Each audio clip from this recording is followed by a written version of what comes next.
So today,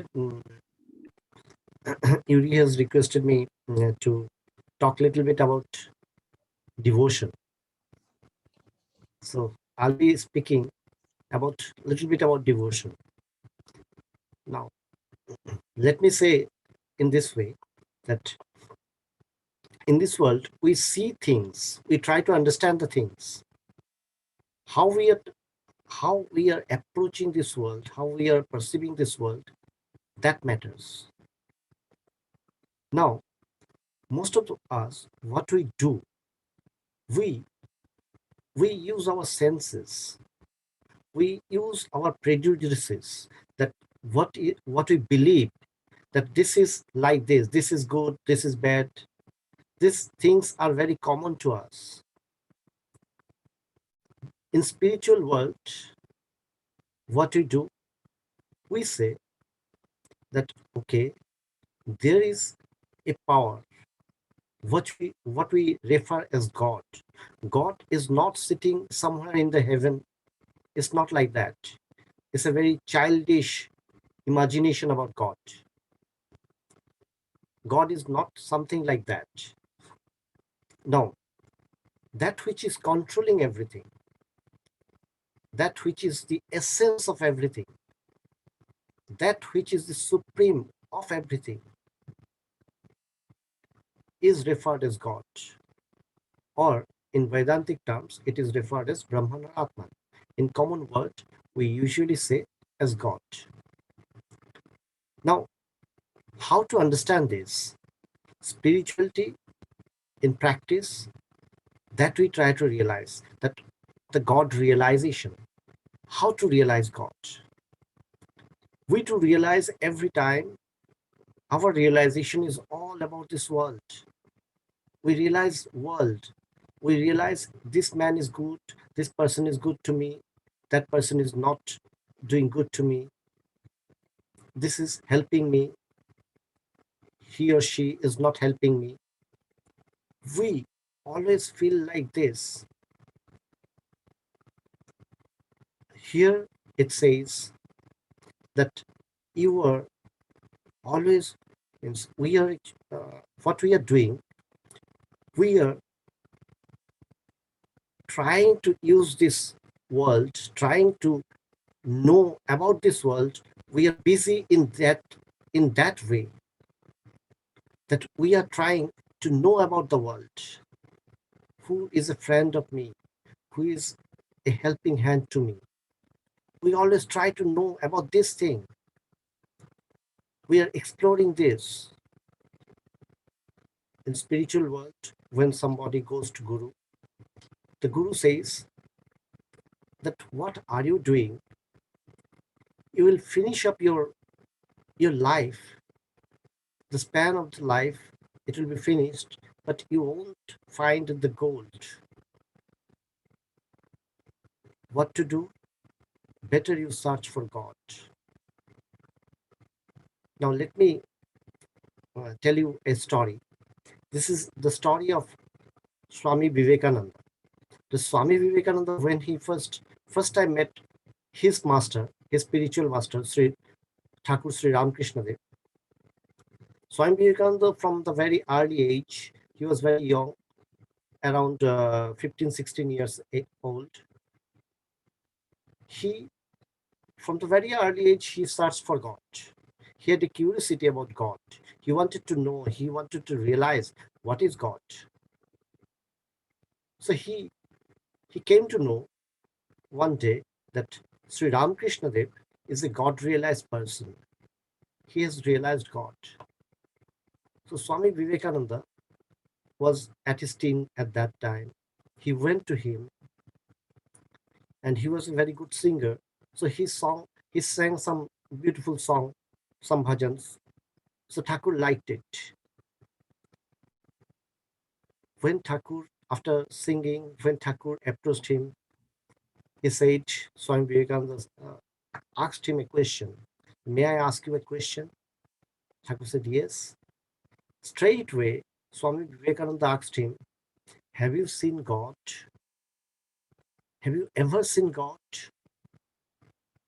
And Thakur His master also replied very beautifully.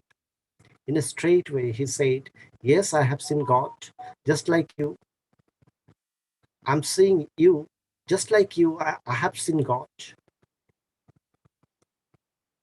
Then he said, "Do you want to realize God? Do you want to see God?" Swamiji was young.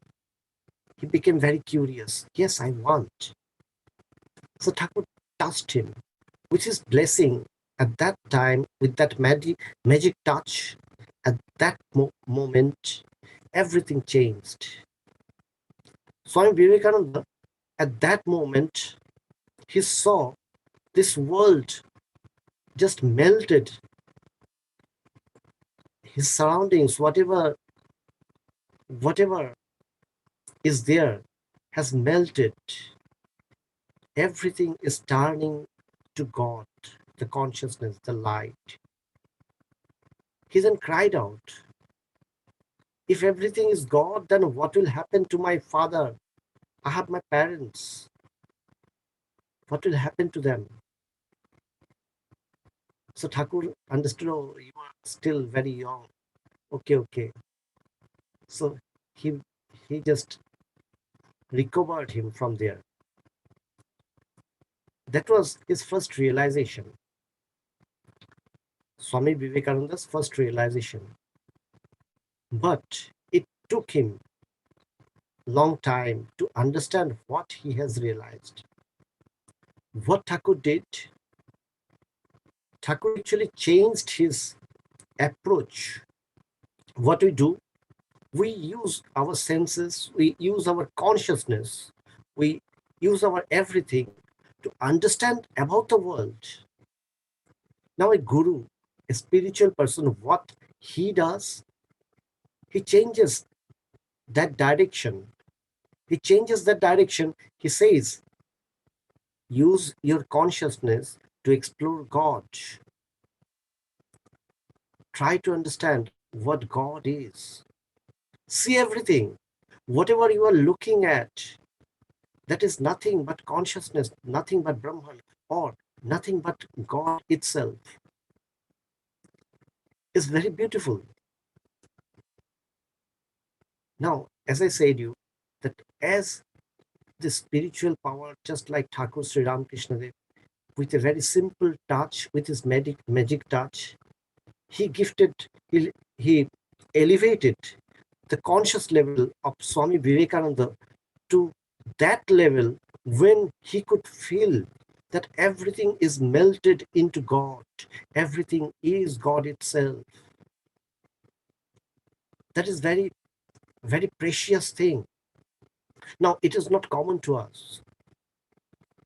What we do, what we are doing in day-to-day life is one part. Another part is what I will practice in my spiritual practices, what I will try to do. That is very important.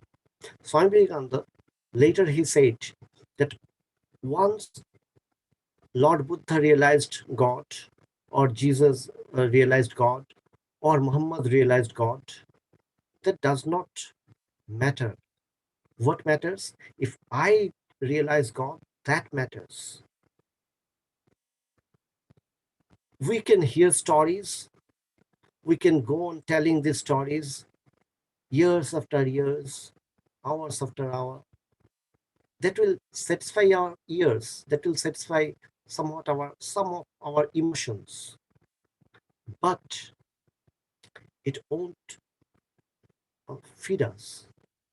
When we will realize God, that will be the main thing. So Bhagavan used to say one thing.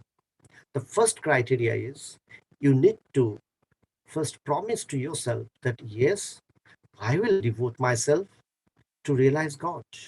I really want to realize God. That is the main thing. That is the first step towards the God. Now you know that in spiritual world it has been said, in the scriptures also it has been said, that if you approach to God one step, he will come down to you 10 steps. This is very true. So let me tell you one of my experience that I saw when I was with my guru, with Bhagavan, in very early days, mm, when I just started going to him.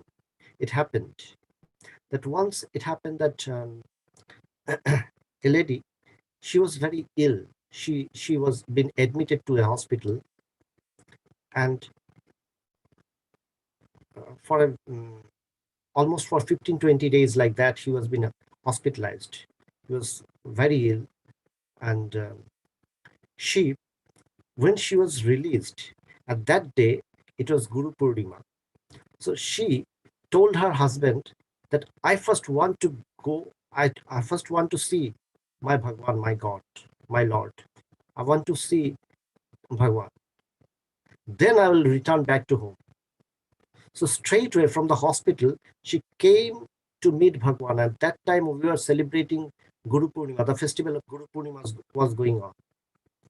And we are, at that time, Vedanta Society was very small organization. It was just at the beginning, at the very initial stage. So we were in a house. We are inside the house, and everyone was there celebrating that with our spiritual sessions was going on. Bhagwan was sitting along with us. So nobody informed that at the gate she had came, and she was so weak that she could not come that little distance to get into the house. She was so weak. She just came down from the car. She sat in the street itself. She could not move herself anymore. Suddenly, Bhagavan just stand up and started walking towards the gate. Nobody informed him. He suddenly moved. He moved towards the gate. He went there, smiling at her, went to her, said, hold her, bring her, and make her stand, and said, you have approached one step. Look at me. I have come down 20 steps. So she cried. She hugged Bhagavan. She started crying. Bhagavan said, no, now you have recovered. Go and rest well. Go back to your home. You have seen me. Now you go back to your home. So, so that was a story. I have seen this, that yes, these things happens. This is not just written in the scripture that yes, this may happen. No, this is very practical. I have seen this. I'm the witness of that story, this incident. So this is like this. So let me also tell you that how a devotee, how a devotee tries, develops himself. How a devotee, devotion, it is said that devotion is a fruit.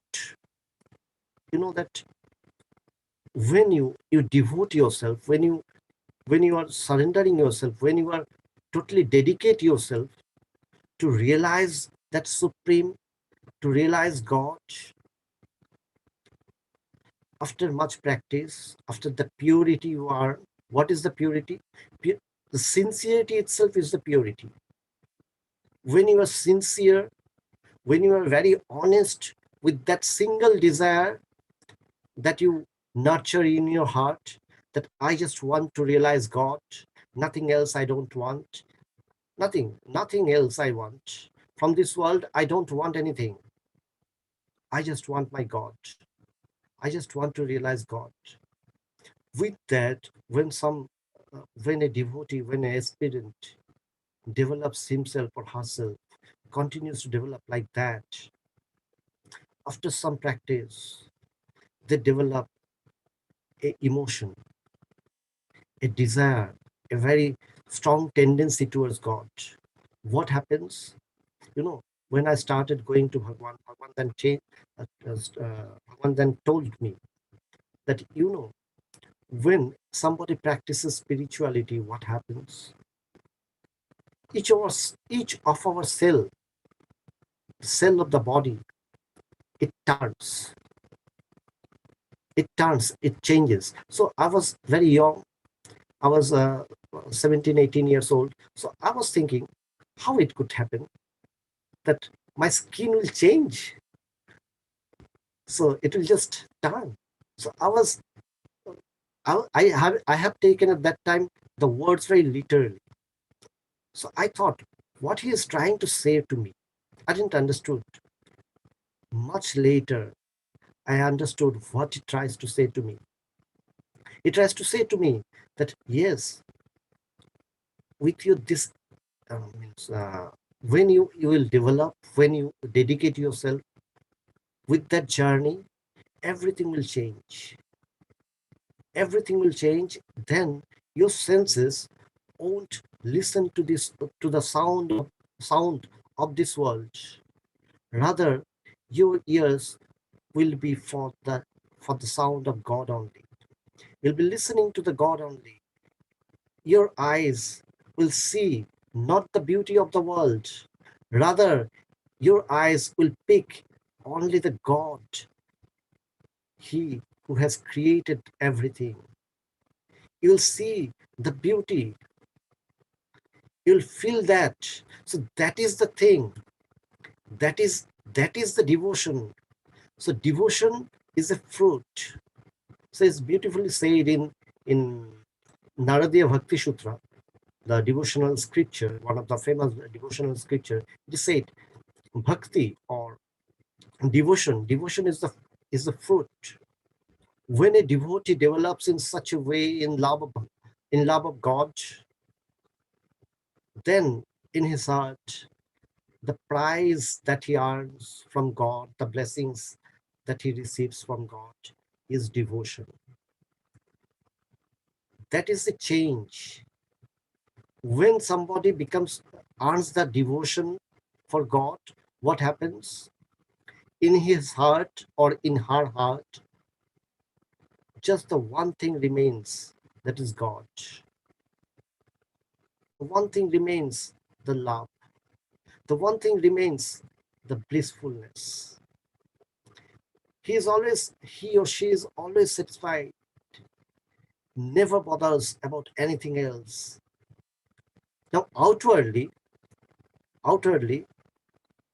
has all the problems been solved in his or her life? Maybe not. But he doesn't care.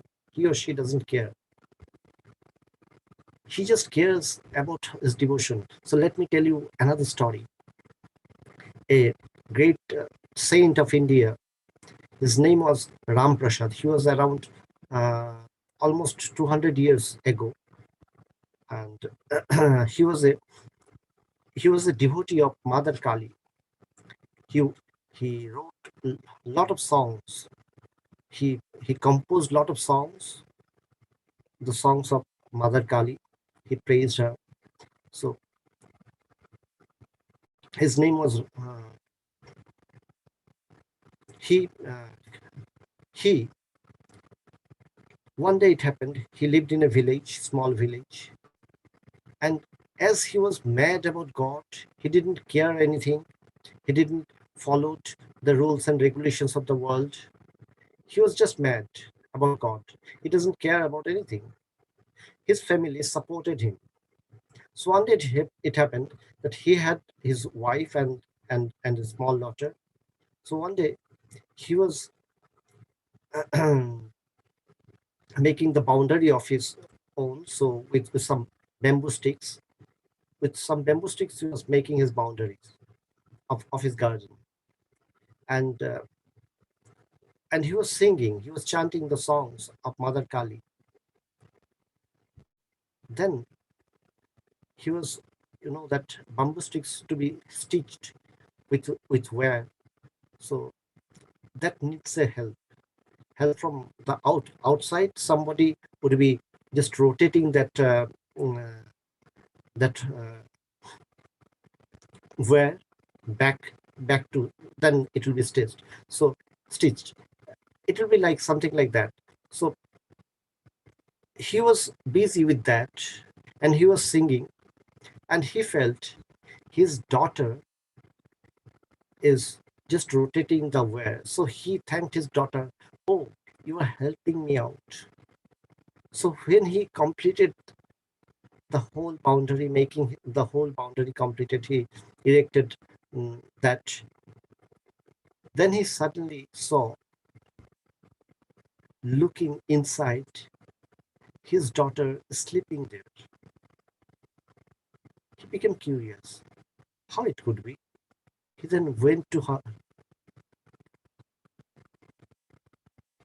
make her awake.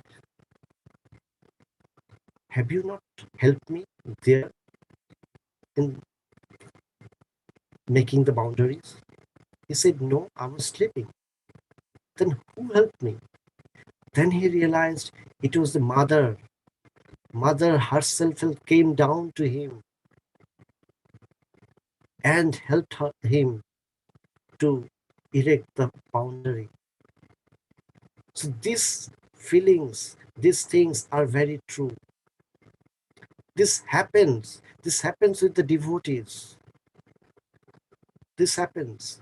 Yes. So the question comes, does God take shape? Yes. It's a very beautiful question. Is once it was been asked to Sri Ramakrishna, then he answered that in a very beautiful way. He said, yes, if your devotion is very strong, what will happen? Have you seen the icebergs in the ocean? The water became iceberg. It freezes and it becomes iceberg. Similarly, with your devotion, the God takes a shape.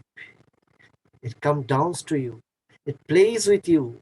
It hugs with you. And it lives with you. That shape you feel, others may not. Because it is the fruit of you. You know everything. The others do not know. They don't understand. This is very true. Everywhere.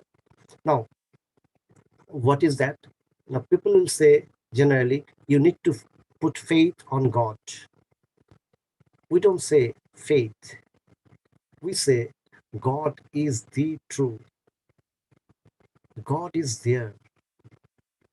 What is needed? How we are looking towards God. How we are trying to realize Him. How we are developing our devotion for God.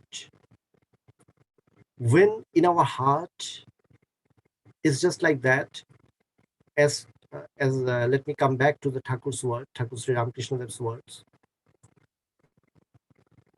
The ocean, the water, the ocean is devotion. When devotion is condensed, it becomes the iceberg. It takes shape. It becomes a form, not the formless, rather a form of God for you.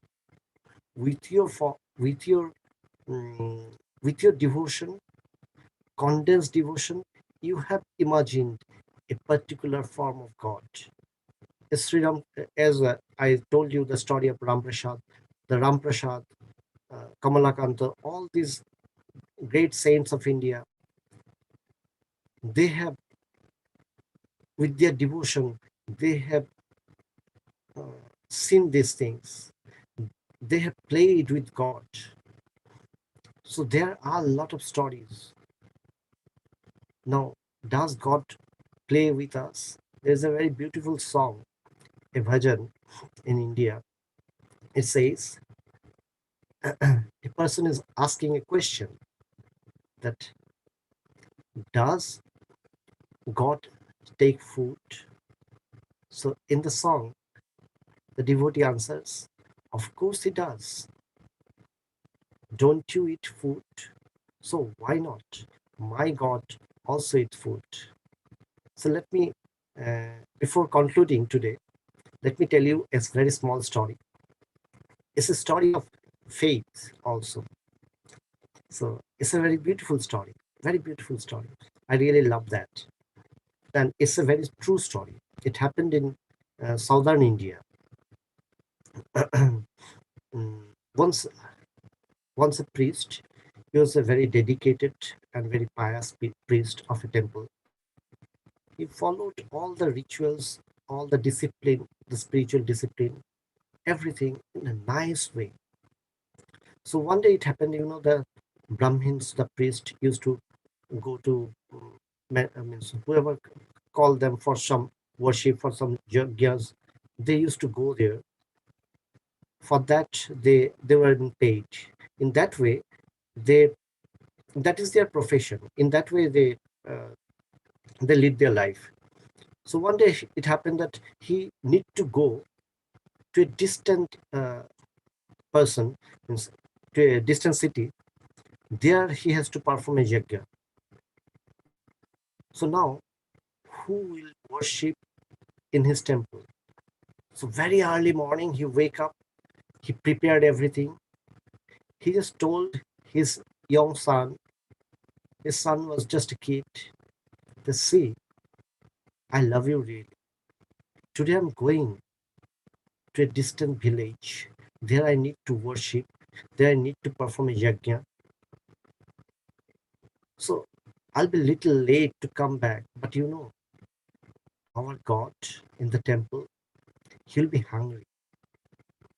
So today I want to take a responsibility. I want you to take a responsibility. He said to his small kid, the kid is ready.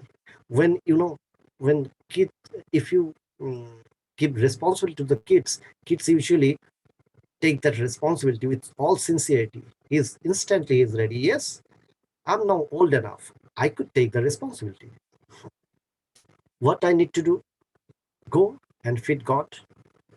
That your mother will be preparing the food, and you have to go to the temple and offer that food to God. So he went, and in due course of time, when it was time, when the food is ready, he took the food, went to the temple. He knew that the doors should be shut, so he closed the door from inside. Then he offered the food to God. He started praying, God, come down.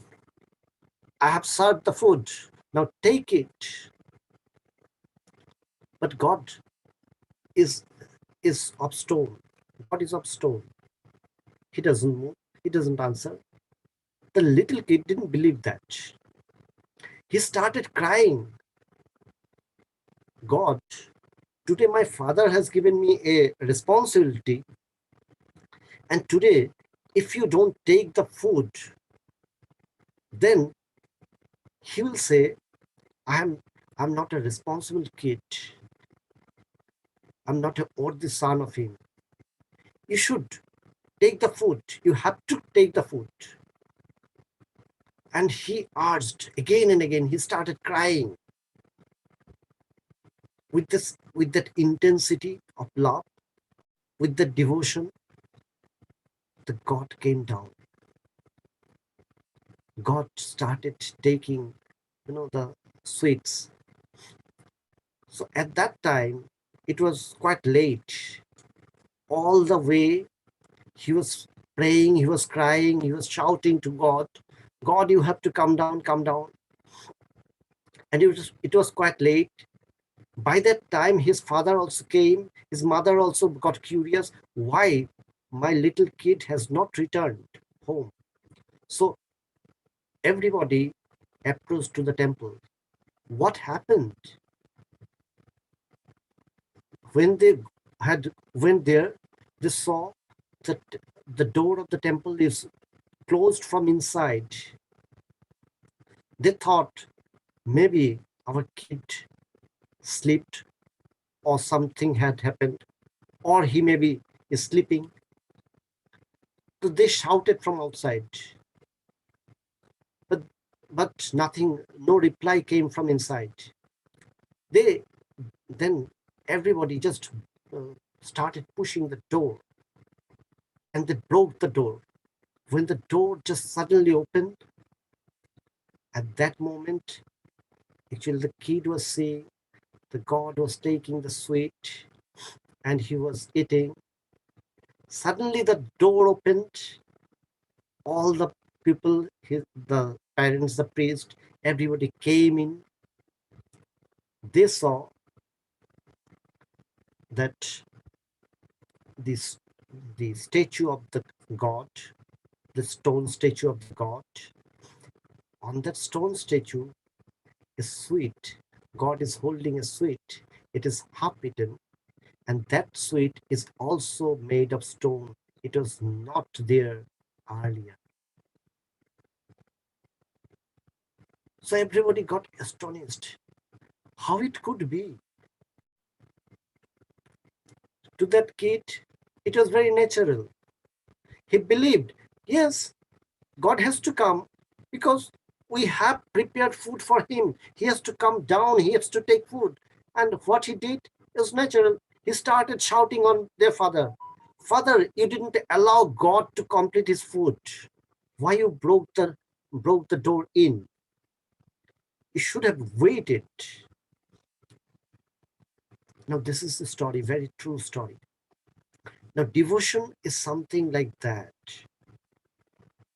Yes, we we we sometimes get ourselves very confused whether God exists or don't. But it is also very true. If you hear this kind of stories, you'll get emotional. As I'm also becoming emotional telling you this story, that uh, yes, it is very true that yes, there is God, and if you really want to see, then you will realize God in your own way.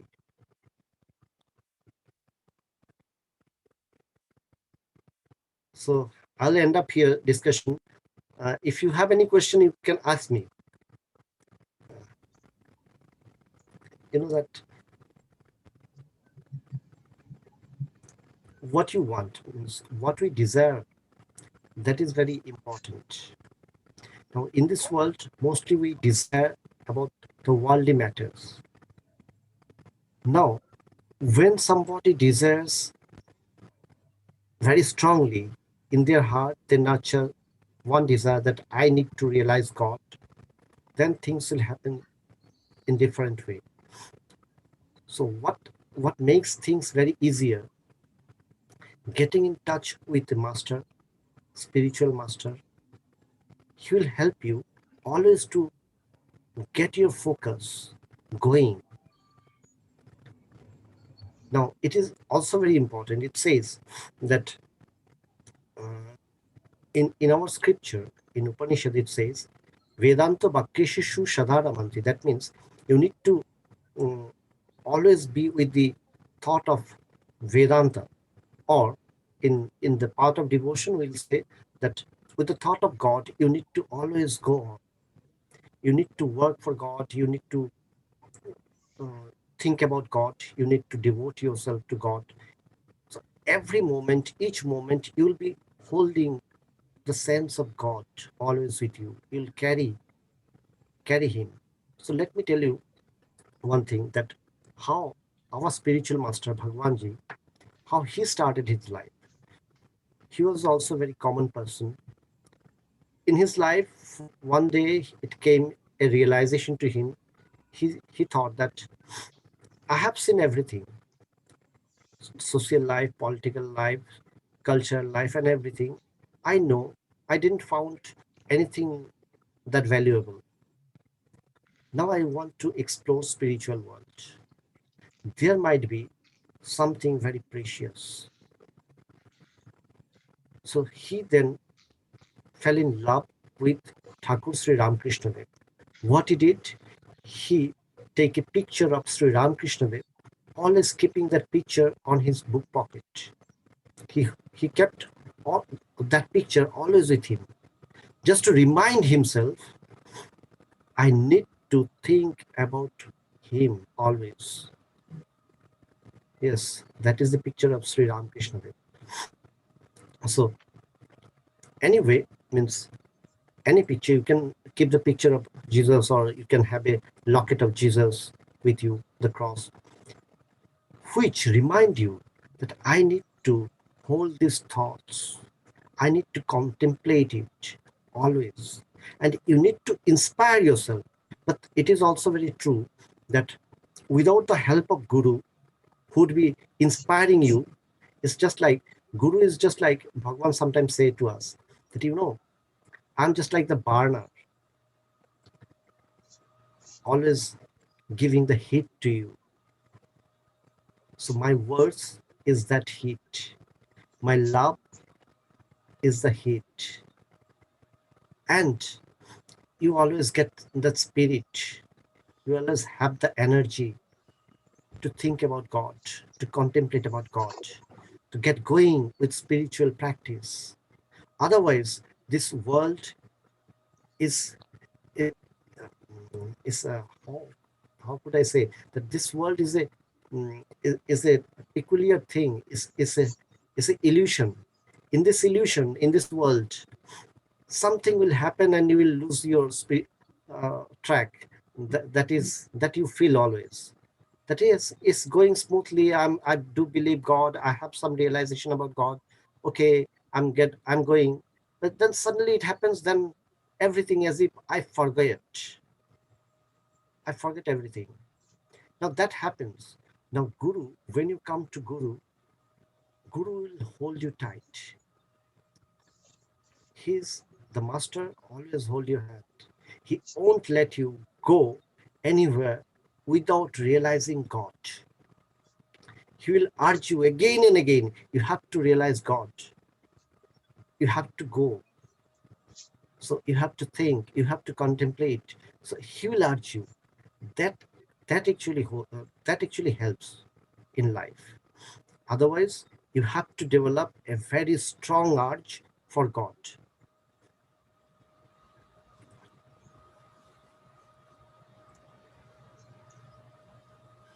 Thank you. It's very, very pretty, very beautiful. Thank you. The scripture it says, the blessings of God is always there. The blessings of Guru is always there. The blessings of the of scripture is always there. It is very important that whether you really want God or not, that matters. When, as I begin the story, that if you step, the first step of your is needed.